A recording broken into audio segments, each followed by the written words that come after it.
Welcome back, folks. I have a very special guest today, Mr. Sachin Patel. I was just sharing with Sachin how famous his name is in the Jafarian household. He came into my world years ago through some of his appearances in the Front Row Dads community, retreats, online summits, workshops. And not only are you very popular in that community, Sachin, in case you didn't know, but some of the things that you've taught or shared with us, I've directly translated into our home, which we'll get into in a bit. So thank you for being here. I really appreciate you coming to space. And how would you like to introduce yourself? That's our theme on this show. Who is Sachin Patel today? Well, thank you, Ali. I appreciate our time together. And I know there's lots of stories that I'm sure we're going to talk about today. Thank you for sharing that story about you and your wife. It's an honor to kind of have you both try to figure out where you heard of yeah, Sachin Patel. And it's Yeah. weird. It's weird to even hear that because you don't realize that these conversations are happening in people's homes. So I'm so humbled and honored and flattered and I'm blushing if you can't tell. About me, I actually am very proud to say that I don't know what I want to be when I grow up.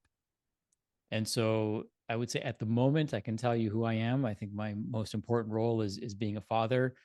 Second to that, and really in unison with that, is trying to be a good husband to my lovely wife Deepa. We just celebrated our 16th wedding anniversary, so we're Wow. pretty excited about that. And I think we've had less than 16 disagreements and arguments in that period of time. So we're uh, we're two peas in a pod, and we get along really well, and we complement each other well. And we've done a lot of work to be able to do that on each other individually, and on our relationship, because I believe that the things that matter to us the most, we get coaching and guidance and wisdom in from other people. So I feel like we've done that, and I feel like I'm ever evolving. So the thing that's really getting my attention right now and is getting me in front of audiences is breathing and breath work. Mm, So I just spoke at a dental conference about breathing and breath work, and I did two things. I did a keynote there, and I also did a breathwork experience, and both of them got a standing ovation. So to me, it's the universe's way of telling me this is where I'm pointing you now. This is where I'm going to use you as a tool. In previous years, I still do this. I still coach functional medicine and wellness practitioners and coaches. So I run a business coaching program for them. I'm also trained as a practitioner, obviously, and I also originally am trained as a chiropractor. So, depending on how many layers we want to go back, I bring all of these modalities with me everywhere I go.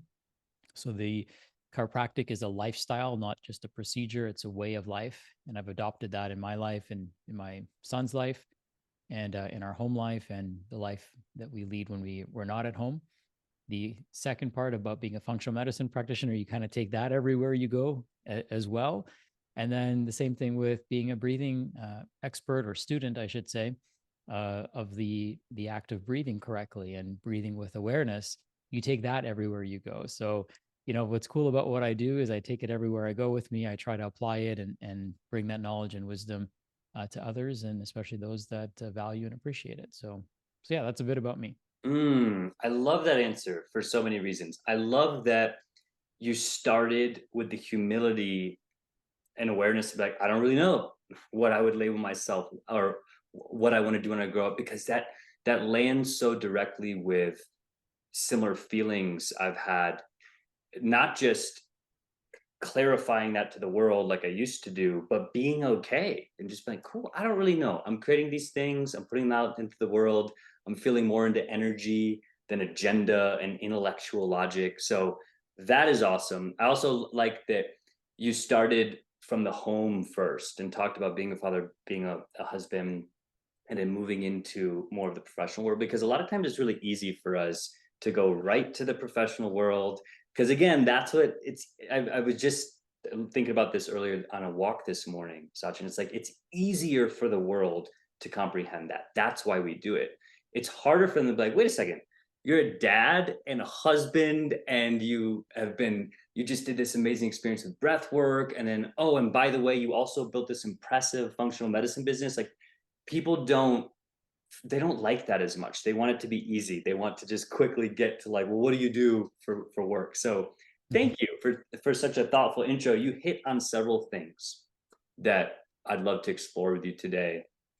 The first, just because I think it lends well to giving people a little bit of context to your story, but also it's one of the things I will never forget that you shared early on is your journey into functional medicine. And I'm going to completely butcher this and let you explain, but I just remember one of the first times I heard you speak, you gave this metaphor to the rapper Eminem, which I grew up listening to, and the way that you said it with such like pure conviction, I was like, oh, I am very interested to hear what Sachin has to say because of my history with misalignment in healthcare, and then also you just instantly connecting to that thread. Does that sound familiar, or is that a curveball at this point in terms of your Well, memory?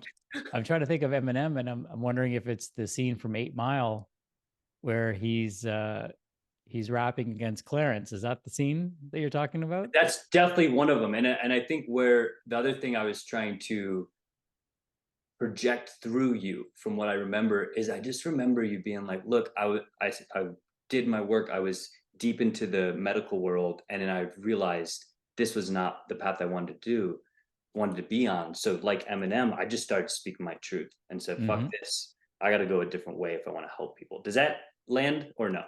Yeah, absolutely. So one thing that people may not know about me, and maybe you don't know this either, Ali, is Mm, that I actually retired my license when I turned 40. that's right. Okay. Yeah. So what everyone needs to know is that the word doctor in Latin actually means teacher. And what happens is doctors become indoctrinated, and they become indoctrinated to they're essentially Manchurian candidates for big pharma, Mm, and yeah. they do whatever big pharma tells them to do and whatever insurance tells them to do. So unfortunately, you have the brightest, the smartest, the kindest, the most empathetic people in society that are brainwashed into thinking that this is the way we heal people and that there's no other way. And any other way, as safe and as harmless and as effective it may be, is not the right way. And we design science in such a way that disproves the other methodologies because we design science around a fragmented form of mathematics, which actually breaks the mathematical context and structure of how the entire universe is created. So a really interesting fact for people is the math system that we learn in school is called Euclidean math. Euclidean math is where 1 + 1 = 1 and it always or 1 + 1 = 2 and it always equals 2, right? And there's only one right answer. And to solve any problem, there's always only one right answer.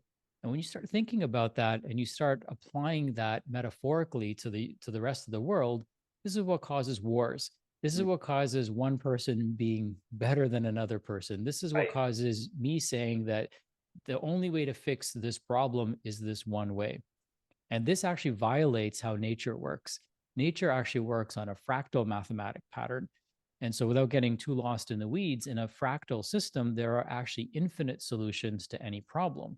So, this is how different modalities of healthcare can actually coexist. And I Mm, don't have to be better than you to get the result. I could do something totally different than what you do because there's actually a multitude of ways. So, this is where acupuncture can exist, where regular medicine can exist, where breath work as a tool can exist, where herbs can exist, where homeopathy can exist, where reflexology can exist, right? Chiropractic can exist. All of these things can coexist, and all of them can create the same outcome and effect and they don't have to compete against one another, right? We can allow the person to choose the modality that makes the most sense for them and aligns with their greatest values. So when I retired my license, I realized that I could actually speak the truth that others either lack the courage to speak mm, or because their income depended on them towing the line. My income doesn't depend on me towing the line because I became financially independent from the system, right? See, most doctors are not financially independent from the system. So right. they rely on that government teat or they rely on that insurance teat in order for them to put food on the table. So once I learned how to be better at messaging and marketing and creating value for people, I realized I didn't have to rely on insurance companies. I didn't have to rely on the government to pay my, to cut me a check every week or every other week or every month or whatever the cadence is. Mhm. I could do that for myself, and by simply speaking the truth. And then what I realized is that I could actually break the system by teaching people how to heal themselves. So instead of me saying, "Come see me, I'm the greatest doctor on the planet," which I would never say, but I don't have to say that because you're the greatest doctor in your world, in your life. There's no greater doctor than the very body that built you from two cells and is recreating you in this moment. You are being born and dying in this moment, every single moment of your life. There are billions of cells that are dying inside of you and they're being reborn. And in this moment, you have the opportunity to tell those cells exactly what you want them to do so that you can initiate your deepest healing. Like we all have that capability. So so my goal is to now flip the whole system on its head and say, hey, Ali, I can't fix you better than you can fix yourself. Let me show you how to do that. Let me show you, what inputs you need to create in order for you to have the best healing possible. And if I want to go a layer deeper, I can decode your genomics and tell you exactly what to do, right? Just like if you're a sports car and I'm an SUV, right? The basic rules of engagement, we have to follow the same rules on the road, but the parts that I need, right? The tires that I need are going to be different than the tires that you need, right? So genetically, we can go a little bit deeper and we can find out what specifically an individual needs, but there's certain inputs that human beings need. And that's what I teach people now. I teach people the simplest, easiest, freest way for them to heal and get healthy. And then that vein of thought led me down breath work. And so it's kind of been a very fascinating journey because, I was just recently in Italy, as I mentioned to you earlier, and the Leonardo da Vinci is obviously from Italy, and what he says is the greatest sign of sophistication is simplicity. And so there's nothing more sophisticated that I'm aware of than the human body, which means that there should be nothing simpler to take care of. Mhm. So what we teach people to do is actually embarrassingly simple. So I'm proud to say that healing and the deepest healing that we're after is embarrassingly simple. And unfortunately, people do things that are, in my opinion, embarrassingly complicated. Mhm. And we will never match the complexity of the body. So I'll say this and I'll take a pause here. If you think about this, every year, more and more research is being done, right? Every single year. And what is research? Research is asking a question to which we don't know the answer. So every year we actually know less because we're asking more questions, right? So the joke is on us that if we try to match the complexity of the body, there's nothing that we should be doing because we don't even fully understand the complexity of the body. But if I understand the simplicity of taking care of the body, then I don't need to know how it works. Just like you don't need to know how this microphone is working and how this monitor is working to use it. You just appreciate how simple it is to use, and the design takes care of the sophistication. Just like our internal design, whether you're designed from the probiotic soup that some people believe in or by your creator's hand, then it doesn't matter. You're the highest, most intelligent form of life that we are, at least at this point, aware of. And you have everything that you need to heal and repair yourself.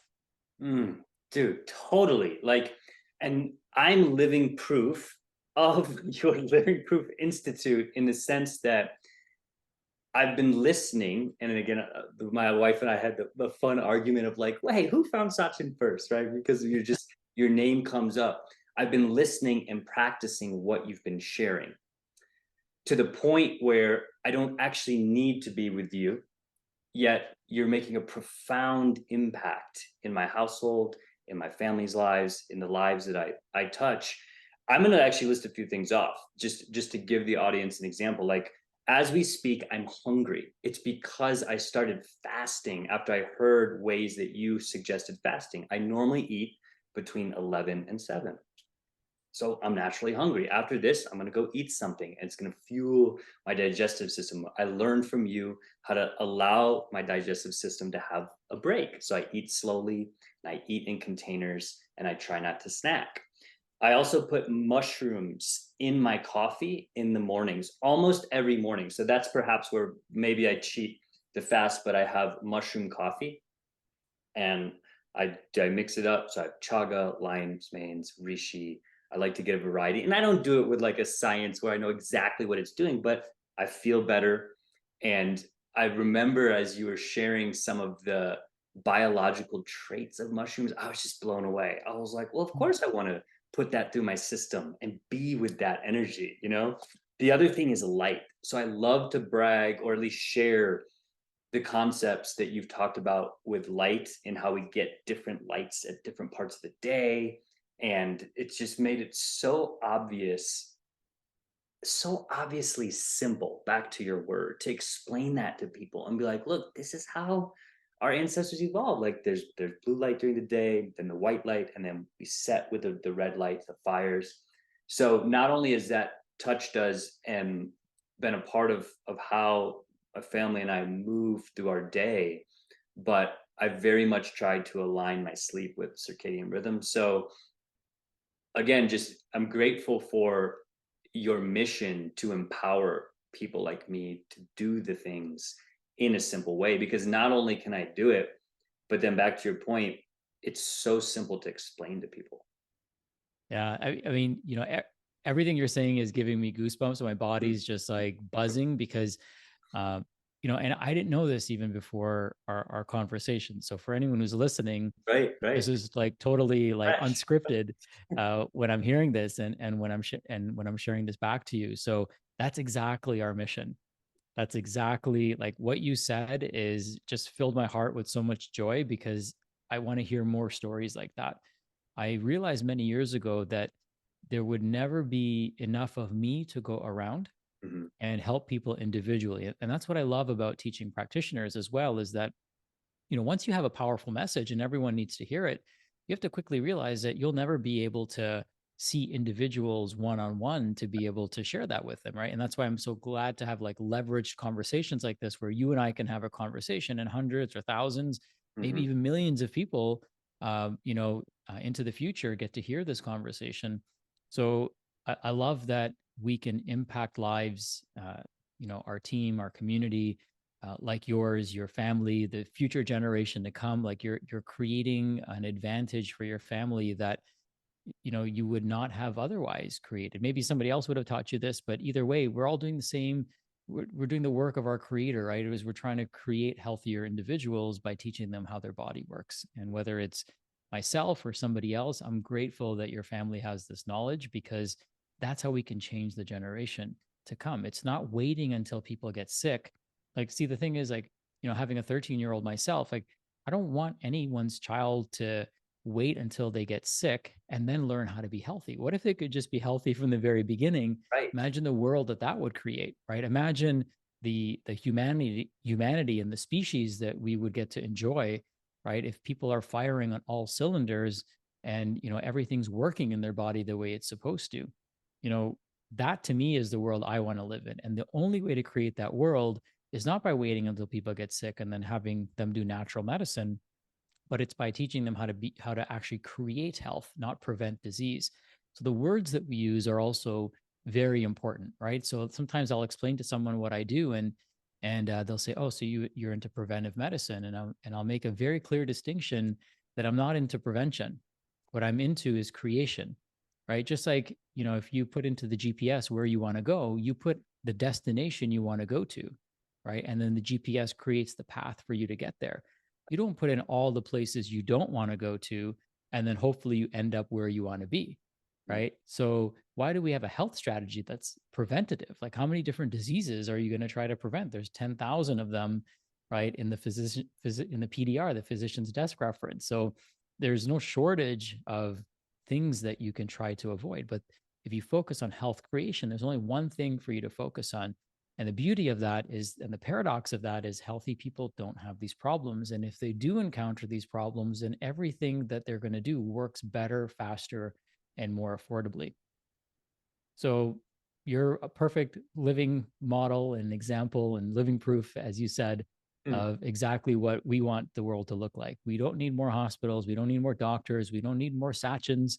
What we need is more healthy people and people who take ownership over their health, who value their health, and realize that whether you like it or not, health will be the greatest advantage that you can give your child or yourself in the coming 5 years, right? So there's so many well-educated people whose brains just cop out at them when they're 40, right? Mhm. They spend like hundreds of thousands of dollars to get an education, and then they have brain fog when they're 35, 40 years old, and they can't put two sentences together. I mean, if you don't know how to take care of this billion-dollar body, and nobody's going to teach you how to do it in the traditional models, right? So we're really trying to flip the paradigm on its head. And our philosophy is the doctor of the future is a patient, and we need more healthy people. And the goal is to create health, not to prevent disease. Yep. I love that, man. I love that. And I will extend and sort of reinforce that as I've been practicing some of the things I've learned from you, I subscribe even deeper to the philosophy that there is no perfect health and wellness package or diet or system.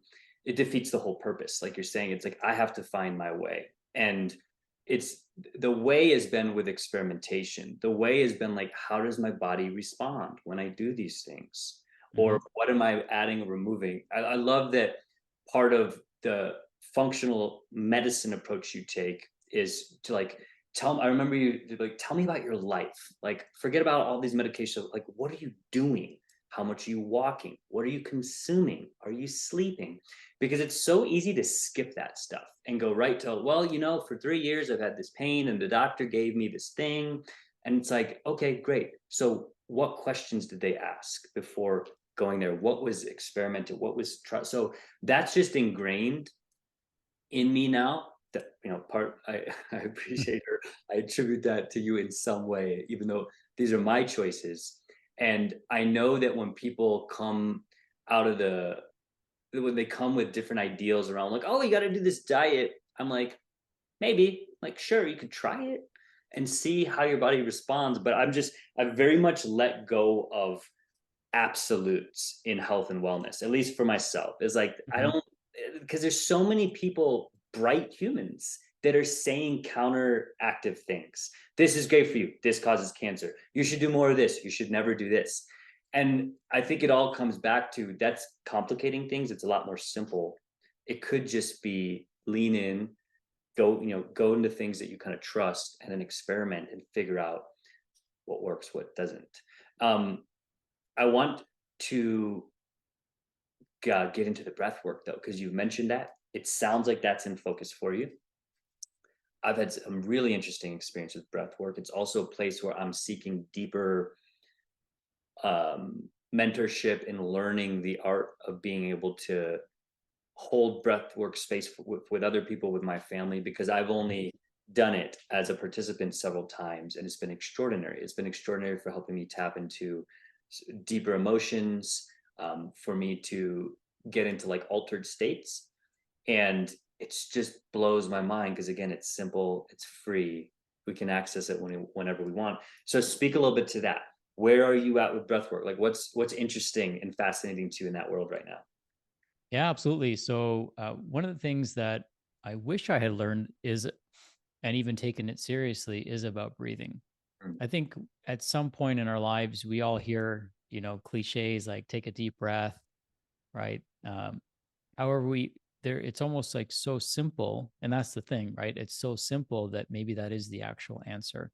So what I've discovered, kind of through this exploration, of spirituality, of functional medicine, of functional biochemistry, is that the breath controls all of those things. So the breath gives us access to our spiritual body. It helps us improve our physical body, and it also helps us improve our mental capabilities and mental health and mind as well. So it's one of those things that kind of taps into everything. And what's really neat about it is the conclusion I came up with is that the breath is the steering wheel of our nervous system, and our nervous system is the steering wheel of our life. So if we have a well balanced, well regulated nervous system that is firing on the correct cylinders, so when you're digesting, it's sending blood to the digestive system. And when you're in fight or flight, it's sending blood to the arms and legs. And there's an appropriate balance in it and resilience in it. That's when people are healthiest. So many times what we don't realize is that there's something that I call beyond breathing, right? All of us are breathing. We haven't stopped doing it for more than 5 minutes. Otherwise, chances are we wouldn't be here listening to this conversation or having this conversation. So we've done it our entire lives and it's never failed us. However, it's kind of like having a steering wheel on a car, but the steering wheel is missing. You have this, imagine having a Ferrari and the dealer's like, hey, we got this car, but there's no steering wheel on it, right? Mm, I mean, as tempting as it might be, you would probably never buy that car. And certainly you would never take your family for a spin in that car. right. And that's how I equate to people who are breathing unconsciously. You've got this Ferrari with no steering wheel.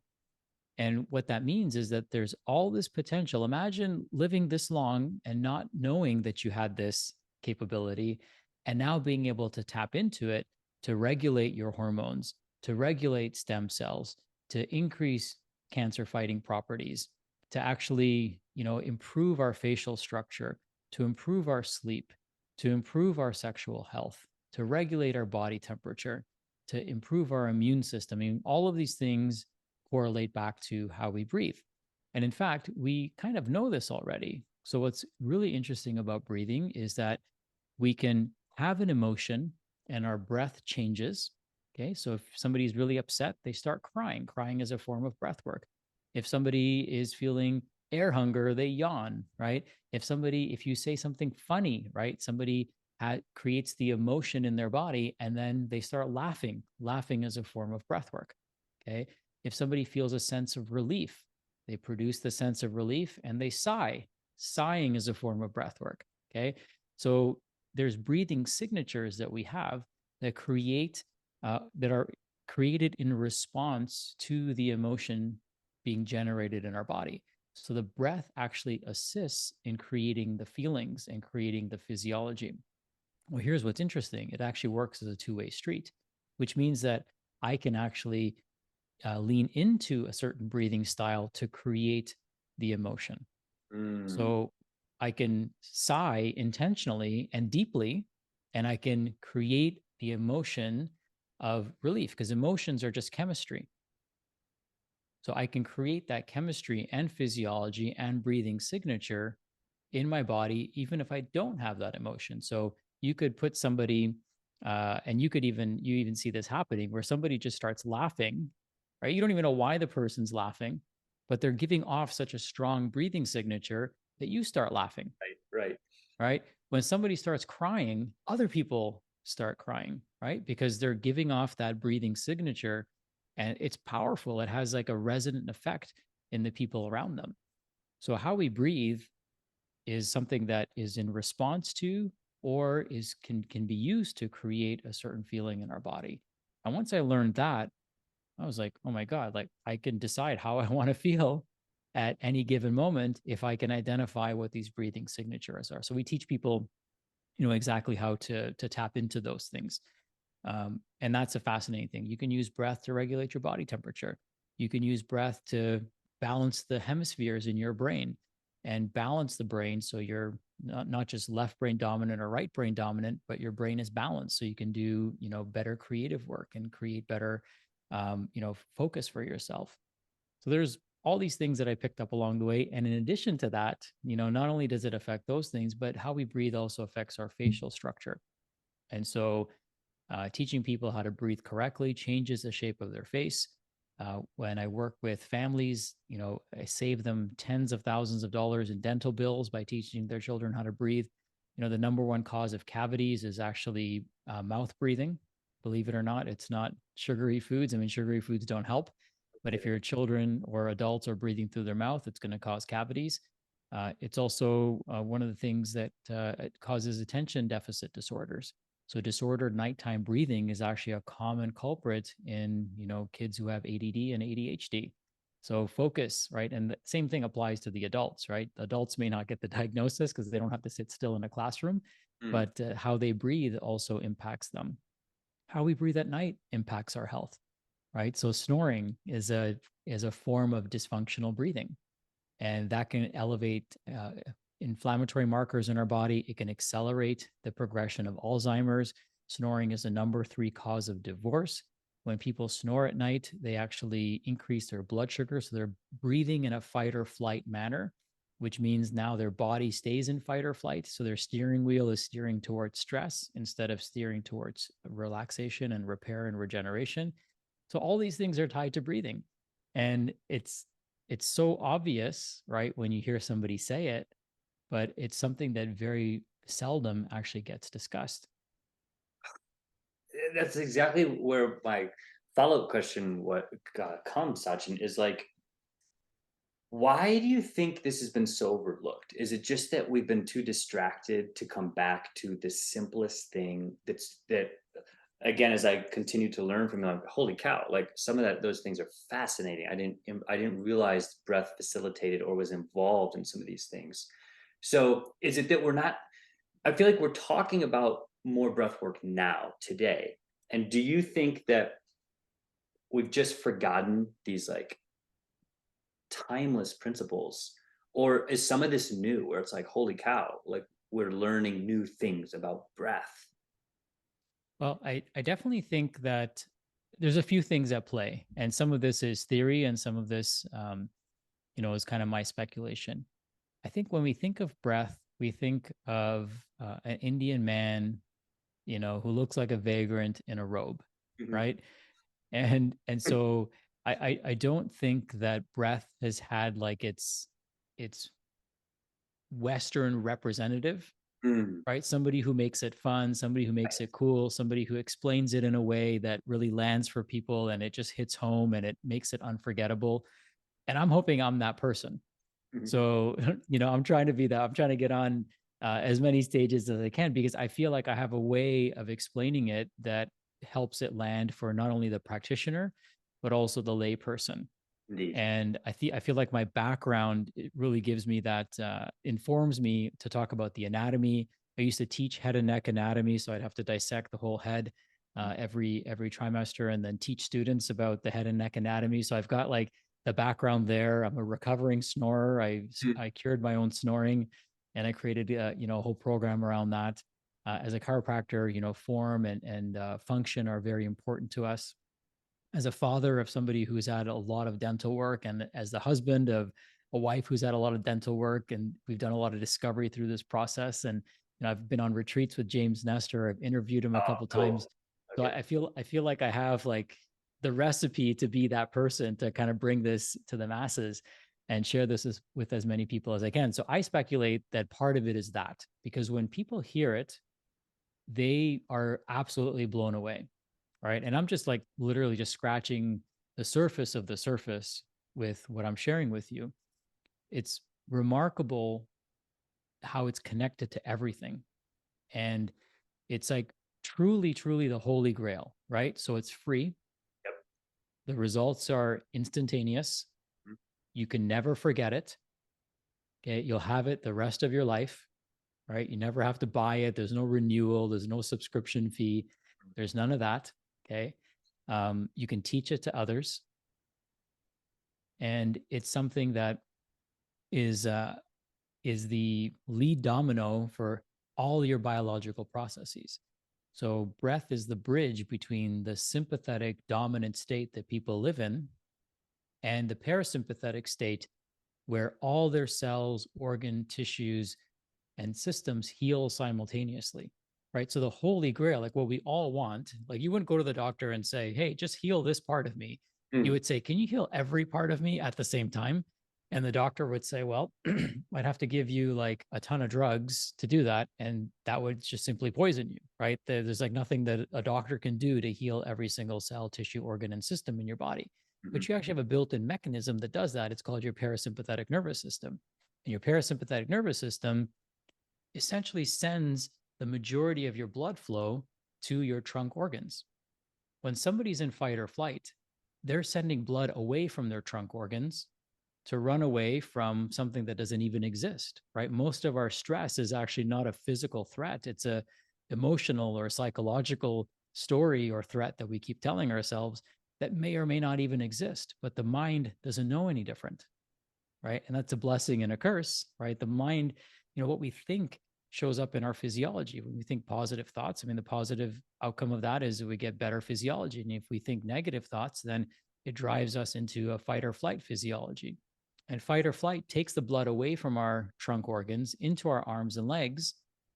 And then that essentially results in these organs going into a suspended state of animation.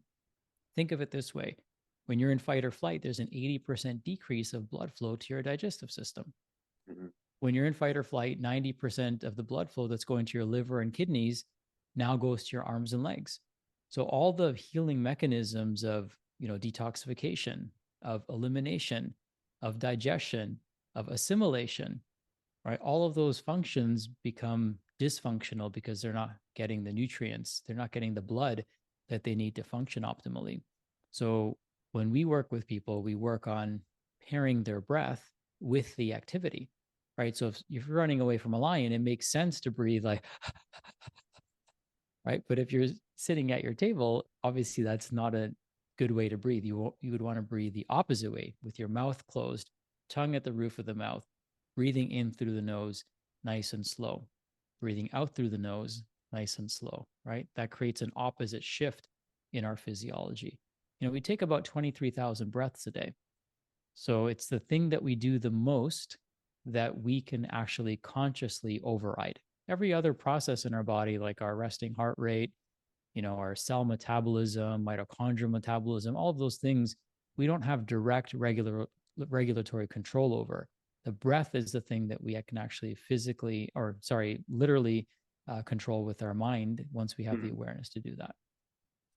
Yeah, see, and this is exactly it. Like I said, it's actually hard for me to to hold space with the podcast because like I'm in straight learn mode, like student mode, So like balancing like, oh my gosh, that's amazing versus wait a second, there's other stuff that I want to ask him about. But that's exactly why I get so much energy from learning from you, why I wanted to have this discussion with you. I want to connect some of this profound breath, these breath insights to the gut, because you mentioned the gut, and that's something that I've been paying more attention to that wasn't even on my radar years ago. So you could take that anywhere you want, but perhaps what would you share with people just as like highlights? Because I know we could have a whole podcast about the gut health, microbiome, all that stuff, but what's important for people to know at a high level, the same way that you share these things in such simple and powerful form. Yeah, let's go. Since you bring up the word microbiome, let's go further up. And so our digestive system actually starts in our mouth, and that's like the first thing that people need to know is any open orifice in our body has its own microbiome. Our skin has its own microbiome. It's exposed to the elements. Different parts of our skin have different microbiomes, right? So you have a different microbiome in your groin than you do in your armpits, right? Hopefully. And you have a different microbiome in your mouth, right? And you have a different microbiome in your nose. You have a different microbiome in your lungs. You have a different microbiome around your eyes. So, there's different microbiomes, and these are basically a collection of bacteria. So the bacteria oftentimes are not a problem unless they're in the wrong place. Mm. Okay. So the bacteria from your anus is fine where if it's around your anus, it's not going to cause a problem. But if it's in your mouth, it's a problem. Right. So the location of the bacteria, because bacteria have function, right? But if they're in the wrong place, they cause a problem. So the mouth and the nose, while you can breathe through both of them, one is designed specifically to perfect the air that you're breathing. The nose. The nose pressurizes the air, it moisture regulates the air, it temperature regulates the air, it physically cleanses the air, and your nasal mucosa produce something called nitric oxide. If you have the right oral microbiome, the bacteria help you make nitric oxide. Nitric oxide is a vasodilator, so it increases blood flow. People might hear of nitric oxide as a pre-workout drink, right? Beets, for example, increase nitric oxide. And that's why people will take it as a pre-workout. Nitric oxide dilates blood vessels. It kills viruses and bacteria on contact. So it's a natural disinfectant. That's why when we breathe through our nose, we actually kill bacteria. When we breathe through our mouth is filled with bacteria. Our mouth is the dirtiest part of our body. So we're breathing into our lungs that dirty air that's filled with bacteria and particulate instead of actually breathing in cleansed air if we breathe in through our nose. So when we breathe through our mouth, it destroys the oral microbiome. And this is why cavities are primarily caused by breathing through our mouth instead of breathing through our nose. When we breathe through our mouth, we dry out the saliva. That changes the oral microbiome. That causes gum disease, oral health diseases, cavities, and it also prevents the production of nitric oxide. So how we breathe changes our oral microbiome. The gut microbiome is when we go down, when our food goes down into our digestive system, then we have a microbiome that's down there as well. So I want to talk about we'll talk about the 5 C's of digestion. I think Yes. this is So you say this. Yes. I think is a good place to talk about that. So a lot of people will come to us and they'll have seen many specialists, gone to many different practitioners, perhaps tried many different diets. And I'll look at what they've done and I'm like, okay, like this should have worked for you. It should have done something for you. And and then the first question I started asking people, and I ask them now, is not what they're eating, but how they're eating. Because we all know people that eat garbage and they're just perfectly fine. And you're like, how is this person eating healthy organic stuff all the time? And the other person is eating garbage and they're totally fine. And the person that's eating healthy has all these digestive issues. How does that make sense? So that kind of perplexed me a little bit. So we came up with these 5 C's for people to focus on. The first one is you want to choose.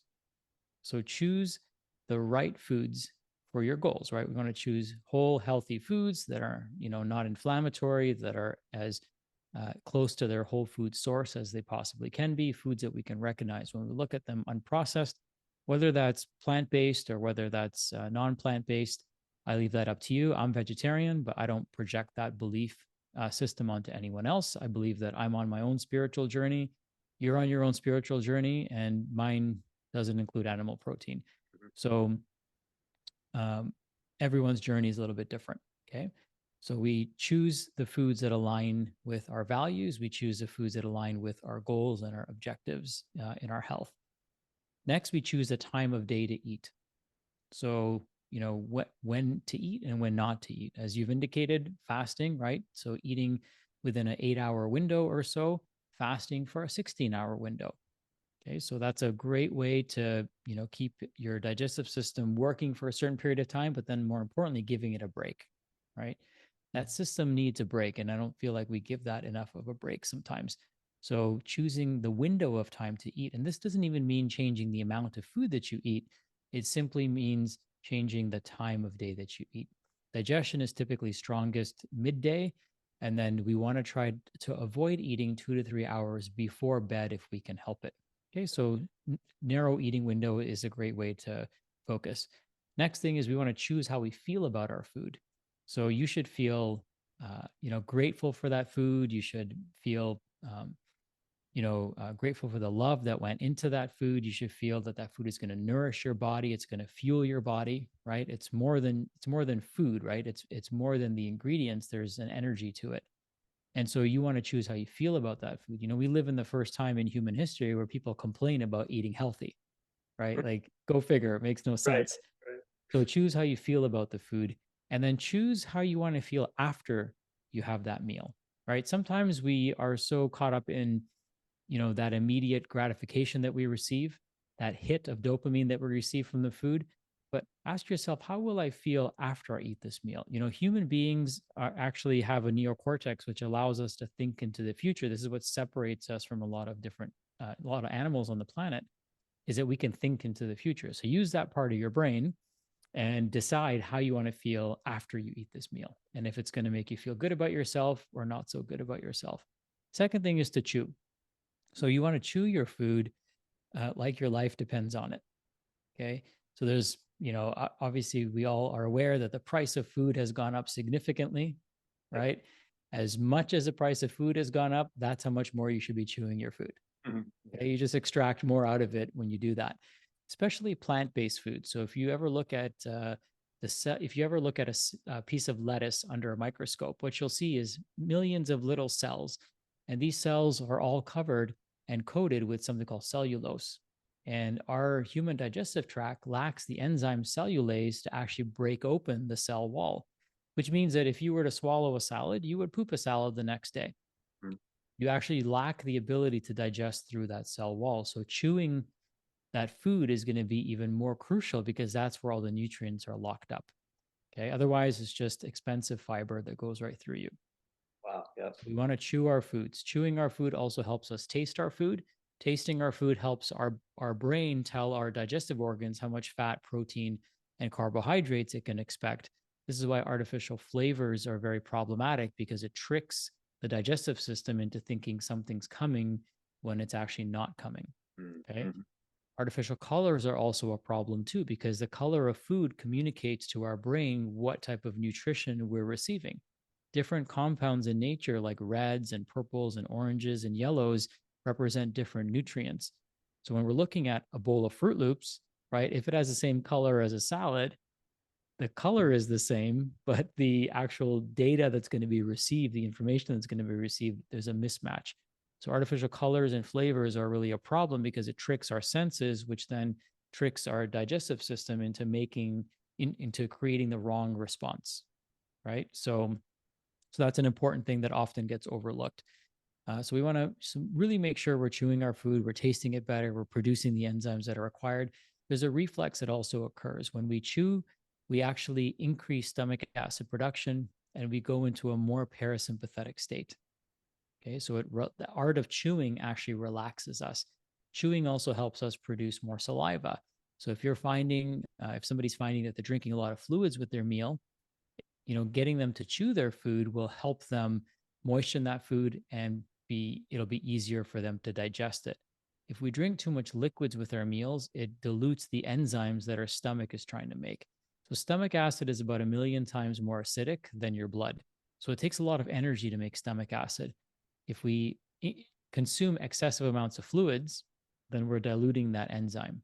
And so then our protein may not get digested as thoroughly. When food gets into the stomach, the purpose of the stomach is to disinfect the food, and the stomach acid is responsible for that. So, stomach acid helps digest your proteins into amino acids, breaks them down into amino acids, and it sterilizes the contents of the food from parasites and bacteria and pathogens because we don't want those getting into the small intestine. Food sits in the stomach for about 2 hours to 3 hours, depending on the person. And then once the pH drops down, the stomach gets acidic enough, then the trap door opens up, and then the pancreas and the gallbladder can do their job to help digest the carbohydrates and fats further. So we want to make sure we're chewing our food. The next thing is chill. You want to be in a relaxed, calm state. Never eat standing. That's like the rule in our house. You should mm. never eat standing. You should always eat in a seated position because that activates your spleen energy, which helps you digest better. Think about it this way, when you're sitting, that automatically you feel more relaxed and you feel more calm, right? Sitting is a safe position. You only sit when you feel safe, right? So sitting when you eat is huge. Moms are not very good at this. Moms will oftentimes be running from the stove to the dinner table. They're throwing food in their mouth. And even though they're eating healthy, they're not sitting down and being conscious of the state that they're eating in. Because remember, we want to be sending blood to our digestive organs. If you're standing and walking around, where are you sending blood? You're sending it to your legs, right? And it makes sense for you to send it there, but it's got to come from somewhere, right? You don't just magically make more blood when you need it. It's got to come from somewhere else. And usually that means the trunk organs. Next thing is you want to cherish. So cherish is to be grateful for that meal, right? Grateful for all the people that had to put their hands and effort into that food to bring it to your plate, right? Not just the person that made it or plated it for you, but all the people involved in growing the food, packaging it, shipping it, delivering it. I mean, it could be hundreds of people involved in that process, and just giving grace for that and gratitude for that, I think, goes a long way, and it gets us even deeper into a state of awareness and being present to what's happening. And then the last part is to check. So we should be checking our stool on a daily basis and looking for any strange discoloration. So if the stool is a really light, like clay color, that could be a sign of low gallbladder function or low bile production from the liver. If the food is undigested in the stool, then that could be a sign of low pancreatic function or a lack of chewing, right? So you're still wiping your kids' behinds, pay attention to their stool and show them. If you see like bits of undigested food in there, like my son, he wouldn't chew his food properly. Turns out he had a malocclusion, but we'd see huge chunks of apple in his poop, and it would just go right through him. And I'm like, dude, that's an organic apple that's in there, and you got virtually no nutrition out of it because it went right through you. So teach them from when they're young, so they know to pay attention to their stool as well. Look for blood, obviously. Bright red blood usually indicates a bleed in the lower GI tract. A dark stool or a black stool usually indicates blood higher up in the digestive tract. So pay attention to that. Your stool should not have a very strong odor. Of course, it's going to smell, but it shouldn't be terribly strong. And your stool should be like a chocolate brown color. Okay, so that's kind of maybe TMI, but I guess important information for people to pay attention to. And then, the last thing is, I would say that on an annual basis, it's probably a good idea for people to just get a functional medicine practitioner do a stool test on them, because the stool test will tell them if there's anything that they need to pay attention to. A lot of times, you could have pathogens and parasites and not even know, and the symptoms don't show up until much later, unfortunately. Man. Wow. See, this is like I had heard the 5 C's before and I talked about them, but I'm relearning. I'm hearing some new things in there. I was blown away actually by some of the things you said about choosing, because it goes well beyond just choosing the food. Like you said, choose when you eat, choose how you eat. And then just going into these the rest of the C's, I've practiced all of these. And I even catch my wife sometimes. She's notorious for just, we could say, clowning burritos. Like she loves burritos, and it's like before I look up and she's done with the burrito because there's an aspect of, it's almost like I sense sometimes, Sachin, when I'm with people, that they use eating as a chore or Mm. even a sport or a task, something that needs to get done. Whereas since I learned about the 5 C's from you a while ago, and continue to expand upon them, I've been trying to be a lot more intentional about eating being a practice and being as conscious as possible, not just of what's going in and how, but I'm going to sit down and be with this food, because I think that's a really important piece amongst all the other, insightful things that you shared. And even the check. I think the check is important too. Um, I have questions around that, but like funny questions because of the color of my son's stool the other day, but I will reserve those. So thank you for the 5 C's. I love that you brought those up. I have one last thing I wanted to pick your brain on, and that lands as it has been a challenge in my life. So there's totally some selfish projecting here of wanting to learn and see if I can have Sachin solve another problem. But there's also some things that I've observed in my kids who are 5 and 7. I observe in other kids. And the topic is around sugar. Okay. It's arguably the most addicting thing in my life. I've had a relationship with sugar for a while now. I remember picking up many years ago when I had back in college, this is like 20 plus years ago, when I stopped smoking cigarettes. And it's almost like it became this thing, more of a mental addiction, that okay, the food is over. I replaced the smoking at that time, but now it's almost a habitual thing where I kind of look to sugar after a great meal, or if I get a little restless, um, sugar feels like a way out. And I think that could be a whole nother discussion. The last thing I'll say too, before I digress for you to kind of share, is that I notice that my children, as they're exposed to sugar, especially processed sugars, it's what they want. So it quickly becomes the choice, even though we've introduced it sparingly. Like we don't have soda in our house, we don't have cereals, but when they have these things, it's like they light up, and then they become these very they really desire them. I was going to say they become these Mhm. really needy creatures that want that, and we have to play the whole game about honoring your body and making decisions. Which at 5 and 7, sometimes I don't think they care. They're like, "Fuck it, give me the cookie. Like, I'll just take it. I don't care if I'm going to be healthy." So there's that whole game. So coming back, my question becomes, what are the things we should pay attention to around sugar? Like the things that lend into I would say like the deeper knowledge that just aren't being talked about. Yeah, great question. So I feel like whenever there's sugar involved, there's oftentimes some sort of emotion involved that Mhm. goes along with it. And so it's not uncommon for us to soothe our children with sugar, right? So a lot of times, some of our greatest memories are surrounded by sugary treats, or events in our lives are often celebrated with sugary treats. So I feel like there's oftentimes some emotional component that goes along with that craving for sugar, and that's something that definitely may need to be unpacked for some people. Mhm. People may also know this, but it's worth mentioning that when you look at our brain on cocaine and you look at a brain on sugar, it kind of lights up the same areas. So this creates an intense dopamine rush. And dopamine rushes feel good. They're usually very short lived, but dopamine is our neurotransmitter that moves us into action. It keeps us focused, and it helps us feel a sense of reward. And what happens is sugar nowadays doesn't require any action, right? You don't have to go out and hunt for it, right? You just take it off the shelf or out of the pantry.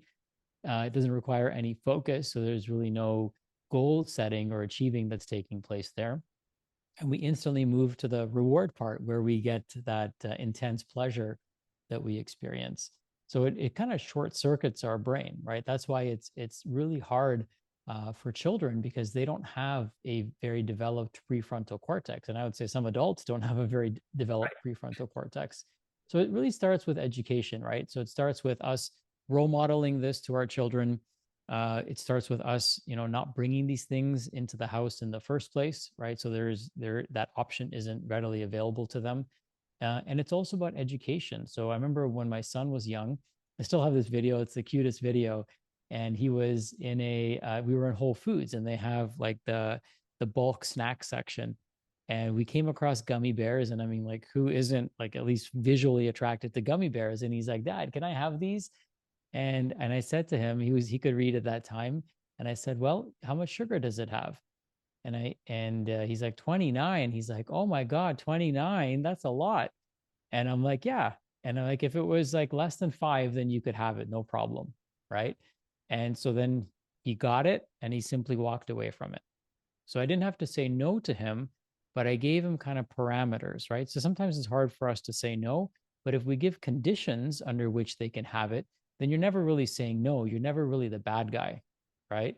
So it's like the food becomes the bad guy, not the dad, Yep.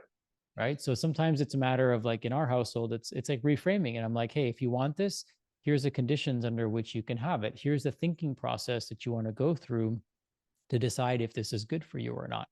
And so from the very beginning, one of the best pieces of advice I got from one of my mentors is never treat your kids like kids. Treat them like adults. Mm-hmm. And if you realize that there are adults who are watching and copying everything that you do and say, then we hold ourselves to a higher standard. And so I like to articulate my thinking process to my son, so he understands, the logic that's going through my head to come up with the yes or the no. Is this good for me? Am I going to consume this? And then if I give him that framework, then he can apply it when he's making a decision as well. So I've taught him how to read labels in the very beginning. He's been gluten free his entire life, and he's just a remarkable kid. He's not perfect by any means. That's not. I don't think anyone is, and that's not the goal. The goal is that he's aware. So he's aware of what's right and what's wrong, and how to come to an informed decision when it comes to what goes into his body. So it's never too early to start. Agreed. It's so good. Not just tying it to some of the emotions and the rewards and the celebrations that map back to our relationship with sugar, our memories of it, but then the way that you've modeled for your son, the way, like, I love how you said you've given him the parameters. We did something similar.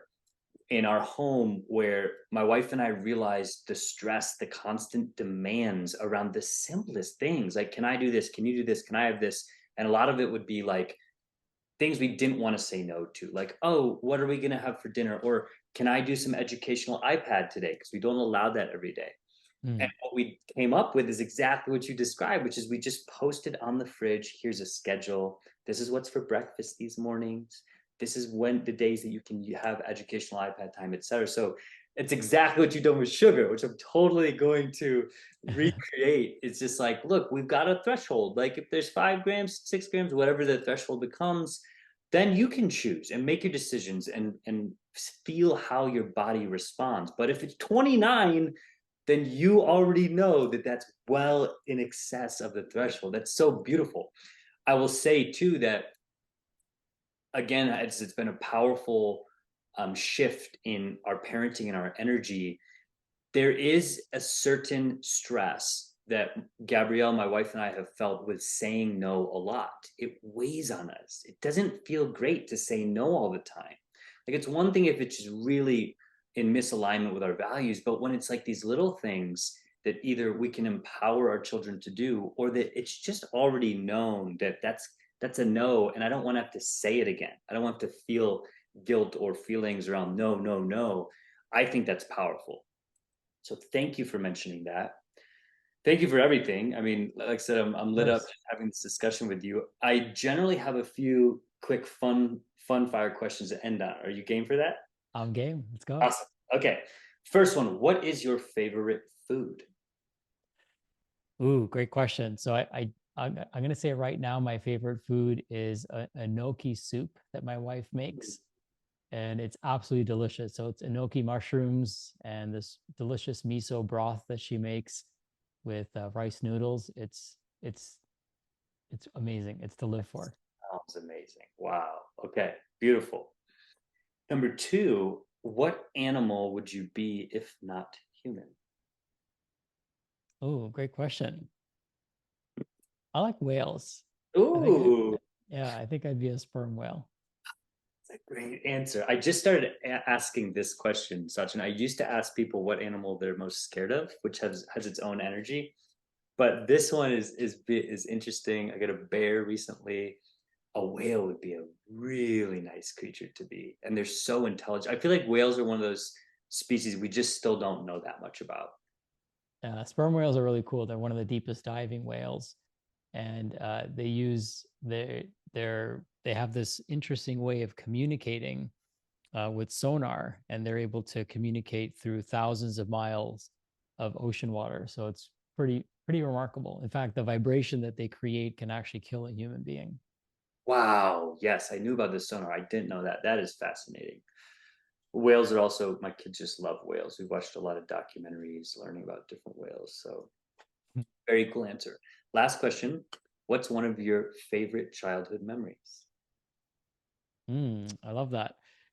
You know, one that comes up for me is that always comes up for me for whatever reason is holding my grandfather's hand and him taking me for a walk every day. So he used to love walking, and he'd go for a walk every single day. And I still remember that feeling of kind of reaching up to his hand because I was so small, and I just felt so loved and so cared for and so taken care of. So that memory always comes up for me.